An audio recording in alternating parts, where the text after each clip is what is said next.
Good morning student, good morning. Myself Kailash Chotiya, मेरा नाम कैलाश चोटिया है। जैसा कि बच्चों आप मेरे से परिचित हैं और जो हमारा रघुनाथ स्कूल जो रतनगढ़ का सबसे बेस्ट स्कूल है, सबसे अच्छा स्कूल है, सबसे फेमस स्कूल है, उसकी ओर से आपको घर बैठे ऑनलाइन क्लासेज है वो उपलब्ध करवाई जा रही है।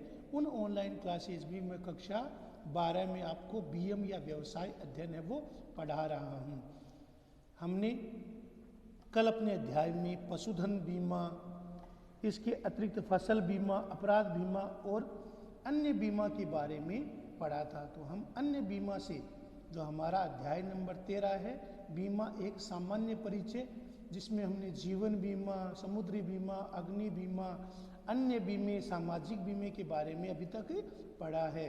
तो हम अपना अध्याय वो या जो आज का टॉपिक है वो अन्य बीमे से शुरू करेंगे। दो अन्य बीमे उपरोक्त के अतिरिक्त आजकल अन्य बीमे भी प्रचलित है। उन सब का तो उल्लेख करना संभव नहीं है, लेकिन उनमें से कुछ का उल्लेख किया जा सकता है, जैसे कि साइकिल बीमा, बैलगाड़ी बीमा, कुक्कुट बीमा। साइकिल का भी बीमा होता है। बैलगाड़ी जो जिसे हम बैलगाड़ी कहते हैं, या जिसे गाँव के अंतर्गत गाँव में जिसे बैलों के द्वारा या भैंसों के द्वारा ढोया जाता है, तो साइकिल का भी बीमा होता है, बैलगाड़ी का भी होता है। कुक्कुट बीमा जिसमें मुर्गी पालन मुख्य रूप से शामिल है, या सुअर पालन व्यवसाय जिसे पोल्ट्री फार्मिंग भी कहते हैं। वायु यात्रा, वन बीमा, सुंदरता का बीमा, उद्यमी जो एंटरप्रेन्योर है, जो उद्यमी किसे कहते हैं, जो ऐसा व्यक्ति जो समाज में नया उद्योग, नई इकाई, नई फैक्ट्री लगाता है, जो किसी एक नई वस्तु का सृजन करता है। तो उद्यमी क्या करता है, जो उद्यमी क्या परिभाषा है, जो जोखिम उठाकर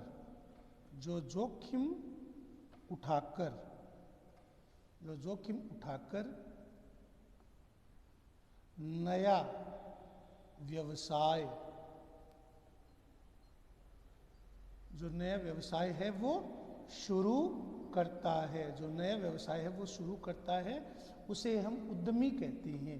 जो नया व्यवसाय शुरू करता है, जो जोखिम उठाकर नया व्यवसाय है वो प्रारंभ करता है, जो नया उद्योग, नई इकाई, नई वस्तु, नई सेवा, नए उत्पाद का सृजन करता है, जो नया उत्पाद है वो समाज के सामने लाता है, उसे हम उद्यमी या एंटरप्रेन्योर कहते हैं। उद्यमी या एंटरप्रेन्योर जो जोखिम उठाकर नया व्यवसाय है वो शुरू करता है। तो उद्यमी किसे कहते हैं, अंग्रेजी में इसके लिए शब्द आता है एंटरप्रेन्योर। तो उद्यमी क्या है, जो जोखिम उठाकर नया व्यवसाय शुरू करता है, जो नया व्यवसाय है वो प्रारंभ करता है, नए व्यवसाय की शुरुआत करता है, उसे हम उद्यमी कहते हैं। तो उद्यमी का बीमा, तो साइकिल का बीमा, बैलगाड़ी का बीमा, कुक्कुट बीमा, वायु यात्रा, वन बीमा, सुंदरता का बीमा, उद्यमी का बीमा, होटल के ग्राहकों का बीमा, सामान का बीमा आदि भी प्रचलित है। तो वर्तमान में उद्यमी का बीमा, होटल का बीमा, सामान का बीमा भी आदि प्रचलित हैं, आजकल मुख्य रूप से काम में आ रही हैं। तो अन्य बीमे में जो अन्य बीमे वो भी प्रचलित है, जिनका सबका उल्लेख करना संभव नहीं है। उनमें साइकिल बीमा, बैलगाड़ी का बीमा, कुक्कुट जिसे मुर्गी पालन, पोल्ट्री फार्मिंग, सुअर पालन उद्योग, वायु यात्रा, वन बीमा, सुंदरता का बीमा, उद्यमी या एंटरप्रेन्योर बीमा है वो शामिल है। अगला है प्रधानमंत्री सुरक्षा बीमा योजना। तो प्रधानमंत्री सुरक्षा बीमा, इसे अंग्रेजी में कहते हैं PSBY, प्रधानमंत्री सुरक्षा PSBY, प्रधानमंत्री सुरक्षा बीमा योजना, प्रधानमंत्री सुरक्षा बीमा योजना। तो प्रधानमंत्री सुरक्षा बीमा योजना 18 से लेकर 70 साल के आयु के व्यक्ति का यह बीमा करवाया जाता है। तो 18 से लेकर 70 साल तक की आयु का कोई भी व्यक्ति है, जिसकी आयु 18 से लेकर 70 साल तक है, कोई भी व्यक्ति ये बीमा करवा सकता है। मात्र ₹1 महीने में, यानी कि 12 रुपये, यानी हर महीने 12 रुपये प्रीमियम देकर, यानी वर्ष का प्रीमियम देकर सीधे उस व्यक्ति के बैंक खाते से हो जाता है। यह 1 वर्षीय बीमा है। तो 18 से लेकर 70 साल की आयु का ये बीमा है वो करवाया जा सकता है। मात्र 12 रुपये वार्षिक प्रीमियम के बदले, यानी हर महीने का 1 रुपये यानी कुल 12 महीने में 12 रुपये, तो 12 रुपये के बदले कोई भी व्यक्ति प्रीमियम देकर सीधे ये प्रीमियम है, ये प्रीमियम की राशि है उसके खाते से निकल जाती है और ये 1 वर्ष का बीमा है। अगले वर्ष के लिए इसे पुनः रिवेन्यू और कराना पड़ता है और इसे प्रीमियम भरना पड़ता है। यह प्रधानमंत्री, हमारे देश के महत्वाकांक्षी प्रधानमंत्री, माननीय प्रधानमंत्री श्री नरेंद्र भाई मोदी द्वारा 2015 में इसे शुरू किया गया था। इसमें बीमित की, यानी मैंने बीमा कराया है, यानी मैंने बीमा पॉलिसी ली है तो मैं बीमित हो गया। बीमित किसे कहते हैं? जो प्रीमियम का भुगतान करता है और बीमाकर्ता से सुरक्षा का वचन लेता है उसे हम बीमित कहते हैं। जो अपनी सुरक्षा के लिए, अपने जोखिम से सुरक्षा के लिए बीमा पॉलिसी लेता है और बीमाकर्ता को प्रीमियम का भुगतान है वो करता है। तो बीमित की मृत्यु होने पर उसे 2 लाख रुपए उसके परिवार को, और शारीरिक क्षति होने पर या हाथ पैर की काम न करने पर, असमर्थ होने पर 1 लाख का भुगतान है वो बीमित को किया जाता है। इसके लिए बीमित का बैंक खाता होना बहुत जरूरी है। तो प्रधानमंत्री सुरक्षा बीमा योजना PSBY, तो 18 से लेकर 70 वर्ष की आयु तक का व्यक्ति का ये बीमा होता है। मात्र 12 रुपये वार्षिक, यानी कि प्रति महीने का 1 रुपया, तो 12 रुपये जो वार्षिक है वो उसके खाते से, बैंक खाते से निकल जाते हैं और प्रीमियम के रूप में सीधे उसकी बीमा के रूप में या बीमे के प्रीमियम के रूप में बीमाकर्ता को दे दिए जाते हैं। ये एक तरीके से कंप्यूटराइज या ऑनलाइन बीमा है जिसके तहत भारतीय जीवन बीमा निगम है वो बीमित से 12 रुपये वार्षिक के लेकर सीधे प्रधानमंत्री सुरक्षा बीमा योजना के तहत उसे बीमा प्रदान करती है। यह हमारे देश के यशस्वी प्रधानमंत्री श्री नरेंद्र भाई मोदी के द्वारा 2015 में इसे शुरू किया गया था। इसमें बीमित की यदि मृत्यु हो जाए तो उसे, उसके आश्रितों को 2 लाख रुपया, और उसका अंग भंग की क्षति हो जाए, हाथ पैर काम करना बंद कर दे, असमर्थ होने पर 1 लाख रुपया का भुगतान है वो बीमित को किया जाता है। लेकिन इसके लिए आवश्यक क्या है बेटा? इसके लिए बीमित का बैंक में खाता होना बहुत जरूरी है। बिना खाते के यह बीमा है वो नहीं कराया जा सकता। बिना खाते के यह बीमा है वो नहीं हो सकता। तो PSBY प्रधानमंत्री सुरक्षा बीमा योजना, तो यह है 18 से लेकर 70 साल तक का आयु का कोई भी व्यक्ति करवा सकता है। इसमें 12 रुपये वार्षिक प्रीमियम के बदले बीमित की मृत्यु होने पर 2 लाख रुपया और शारीरिक रूप से अपंग होने पर, असमर्थ होने पर 1 लाख रुपया दिया जाता है। और यह 1 वर्षीय बीमा है, यानी यदि हम इसको लाभ लेना चाहते हैं तो हमें इस पॉलिसी को रिन्यू कराना पड़ता है और प्रीमियम के रूप में अगले वर्ष 12 रुपये है वो हमारे बैंक खाते से पुनः वो कट जाते हैं। दूसरा है प्रधानमंत्री जीवन ज्योति बीमा योजना PMJJBY, PMJJBY, प्रधानमंत्री जीवन ज्योति बीमा योजना, प्रधानमंत्री जीवन ज्योति बीमा योजना। तो PMJJBY प्रधानमंत्री जीवन ज्योति बीमा योजना, इसे भी प्रधानमंत्री, हमारे देश के प्रधानमंत्री, यशस्वी प्रधानमंत्री नरेंद्र मोदी के द्वारा शुरू किया गया था। यह बीमा भी वर्तमान प्रधानमंत्री, यशस्वी प्रधानमंत्री माननीय नरेंद्र मोदी जी के द्वारा इसे शुरू किया गया था। 5 वर्ष से लेकर 18 वर्ष तक की आयु के सभी व्यक्तियों के लिए, जो बालक हैं, यानी बालक से लेकर जो टीनेजर की अवस्था तक, 18 वर्ष तक की अवस्था मानी जाती है, उस अवस्था तक की आयु के सभी व्यक्तियों के लिए, यानी बालकों के लिए, बच्चों के लिए और टीनेजर के लिए, बच्चों और टीनेजर दोनों को इसमें शामिल किया गया है। तो 5 वर्ष से लेकर 18 वर्ष की आयु तक के सभी व्यक्तियों के लिए इसमें बीमा होता है। इसमें बीमित की मृत्यु होने पर 2 लाख रुपए तक की सुरक्षा दी जाती है। प्रीमियम का भुगतान बैंक के खाते से हो जाता है, बैंक के खाते से कट दिया जाता है। यह बीमा भी 1 वर्ष के लिए होता है। तो प्रधानमंत्री जीवन ज्योति योजना, प्रधानमंत्री जीवन ज्योति बीमा योजना और प्रधानमंत्री सुरक्षा बीमा योजना PSBY और PMJJBY प्रधानमंत्री जीवन ज्योति बीमा योजना, यह भी 5 साल से लेकर 18 वर्ष तक की आयु के बच्चों की होती है, जिसमें 380 रुपये प्रीमियम की राशि इसमें क्या है 380 रुपये है, और 380 रुपये के बदले बीमित को 2 लाख रुपए तक की मदद है वो मिल जाती है। बैंक 2 लाख रुपए तक की सुरक्षा है वो दी जाती है। तो प्रधानमंत्री सुरक्षा बीमा योजना, प्रधानमंत्री PSBY प्रधानमंत्री सुरक्षा बीमा योजना, और प्रधानमंत्री जीवन ज्योति बीमा योजना PSBY, और PMJJBY प्रधानमंत्री जीवन ज्योति बीमा योजना, जिसको 18 से 5 साल से लेकर 18 वर्ष तक की आयु के सभी बालक बालिकाओं और टीनेजर के लिए होती है। इसमें बीमित को 2 लाख रुपया सुरक्षा मिलती है। प्रीमियम का भुगतान सीधे उसके बैंक से खाते से हो जाता है। यह बीमा भी 1 वर्ष का होता है। इसमें प्रीमियम की राशि है वो ज़्यादा है। प्रधानमंत्री सुरक्षा बीमा में जहाँ प्रीमियम की राशि मात्र 12 रुपये वार्षिक है, वहीं इसमें जो प्रीमियम की राशि वो 380 रुपये वार्षिक है। ये भी 1 वर्ष के लिए, और प्रधानमंत्री सुरक्षा बीमा योजना है ये भी 1 वर्ष के लिए। तो दोनों योजना है वो 1 वर्ष के लिए, प्रधानमंत्री जीवन ज्योति बीमा और प्रधानमंत्री सुरक्षा बीमा योजना दोनों 1 वर्ष के लिए।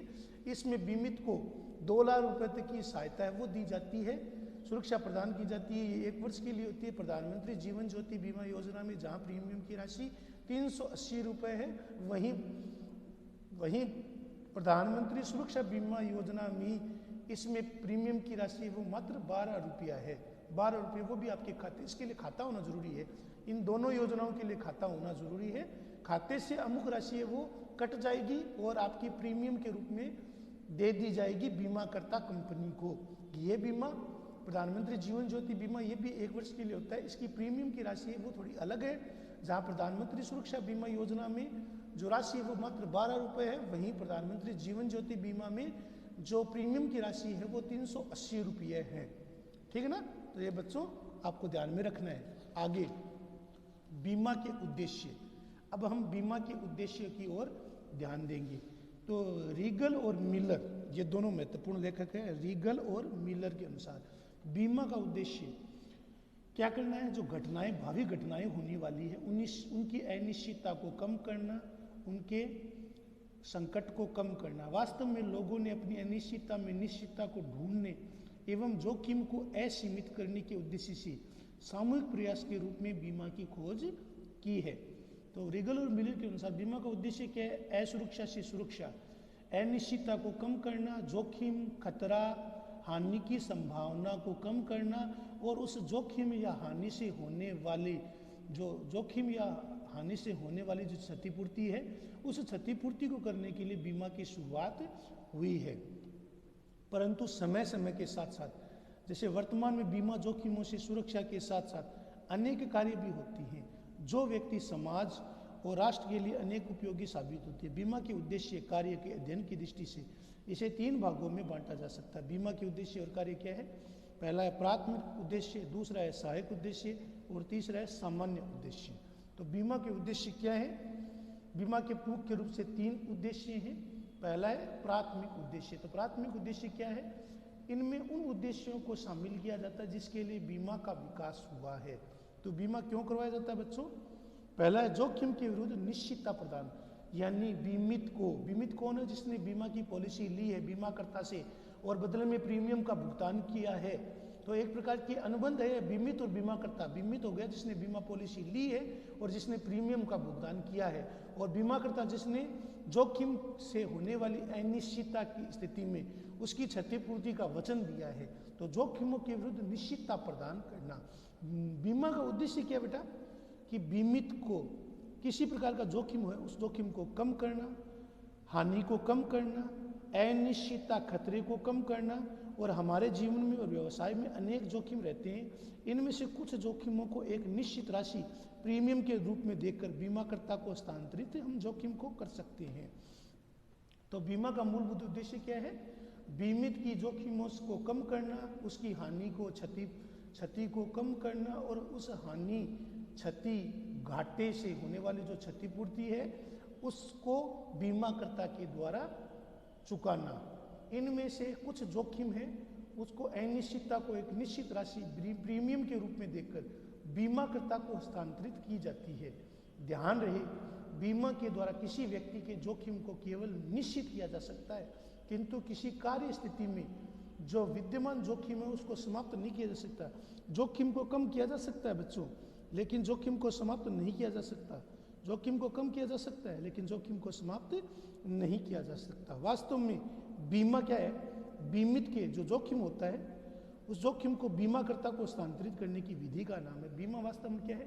बीमित जिसने बीमा लिया है और प्रीमियम का भुगतान किया है। बीमाकर्ता जिसने बीमित को होने वाली हानि की क्षतिपूर्ति का वचन है वो दिया है। तो बीमा वास्तव में क्या है? बीमित के जोखिम को बीमाकर्ता को स्थानांतरित करने की विधि का नाम ही क्या है? बीमा है। बीमाकर्ता बीमित को विश्वास दिलाता है कि बीमाकर्ता क्या करता है? बीमित को यह विश्वास दिलाता है कि यदि उसे किसी प्रकार का जोखिम होगा, उसको किसी प्रकार की हानि होगी, किसी प्रकार से उसको हानि होगी, घाटा होगा, तो उसकी क्षतिपूर्ति का भुगतान कर दिया जाएगा। ऐसी अनिश्चितता प्रदान करने के लिए ही बीमाकर्ता प्रीमियम वसूल करता है। तो ऐसी अनिश्चितता प्रदान करने के लिए बीमाकर्ता क्या करता है?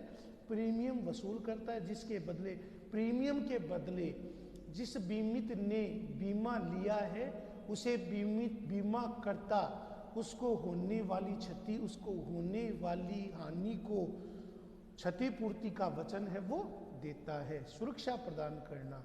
तो बीमा का उद्देश्य क्या है? आर्थिक हानि के विरुद्ध जो भी हानि, घाटा या नुकसान होता है उस नुकसान के विरुद्ध सुरक्षा प्रदान करना।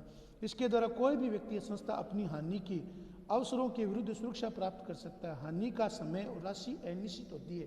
बीमा जोखिम को ही रोक नहीं सकता, लेकिन जोखिम घटने से होने वाली आर्थिक हानि के भुगतान की व्यवस्था को बीमित को सुरक्षा प्रदान करता है। बीमा जोखिम को तो घटा नहीं सकता, लेकिन जोखिम मान लो हो गया तो जोखिम के होने से जो आर्थिक हानि हुई है, जो घाटा हुआ है, जो हमें नुकसान हुआ है, उस नुकसान की क्षतिपूर्ति है वो बीमित को बीमाकर्ता के द्वारा की जाती है। बीमा के जरिए कोई भी व्यक्ति अपनी संपत्ति का, चल अचल संपत्ति, किसी प्रकार की जो संपत्ति है, चल अचल संपत्ति जैसे कि मकान, फर्नीचर, मूल्यवान वस्तुएं, धनराशि, पैसा, कैश, रोकड़ा, यदि उनको अग्नि से, चोरी से, डकैती से बीमा का सुरक्षा करवाकर सुरक्षित रह सकता है। इसी प्रकार उद्योगपति और जो व्यवसायी होते हैं बेटा, वो भी क्या करते हैं? अपने माल का, उद्योगपति व्यवसायी जो नया उद्योग, नई इकाई, नई फैक्ट्री लगाता है, तो उसके अपने माल की, कच्चे माल की अग्नि लगने की या आग लगने के कारण या किसी प्रकार प्राकृतिक दुर्घटना होने की स्थिति में जो नुकसान की आशंका रहती है कर्मचारियों के, तो अपने माल का, अपनी मशीनों का, अपने कर्मचारियों का पहले ही बीमा लेकर क्या करता रहता है? जो जोखिम होता है उस जोखिम को बीमाकर्ता को स्थानांतरित कर देता है। तो कर्मचारी आदि सभी का बीमा करवाकर सुरक्षित रह सकते हैं। तो कोई भी व्यवसायी अपने माल का, कर्मचारियों का, मशीनों का, कच्चे माल का, सामान का, वस्तुओं का, निर्मित वस्तुओं का बीमा करवाकर जो होने वाला नुकसान होता है उस नुकसान की क्षतिपूर्ति का दायित्व है वो बीमाकर्ता को सौंप देता है। उस क्षतिपूर्ति को बीमाकर्ता को सौंप दिया जाता है। तो बीमा क्या है? बीमा के अंतर्गत कोई भी व्यक्ति अपनी संपत्ति का, अपनी वस्तु का, अपने मूल्यवान गहनों का, अपने कैश रोकड़ा का, उसको किसी प्रकार से होने वाली चाहे हानि, चाहे अग्नि है, चोरी है, डकैती आदि से सुरक्षा प्राप्त हो जाती है। कोई भी व्यवसायी भी क्या कर सकता है? अपने माल का, मशीन का, कर्मचारियों का बीमा करवाकर जो होने वाला जोखिम है उस जोखिम को बीमाकर्ता को स्थानांतरित कर देता है। तो जो आपको मैंने आज लिखाया है इसको आपको अंडरलाइन करना है, इसको आपको लिखना भी है। जो कि कोई चीज़ समझ में नहीं है तो आप बता सकते हो, इसको आपको लिखना है, इसको आपको देखना है, आपको लिखकर इसको याद करना है, देखना है, वीडियो देखना है आपको, और ये आपका होमवर्क है। धन्यवाद।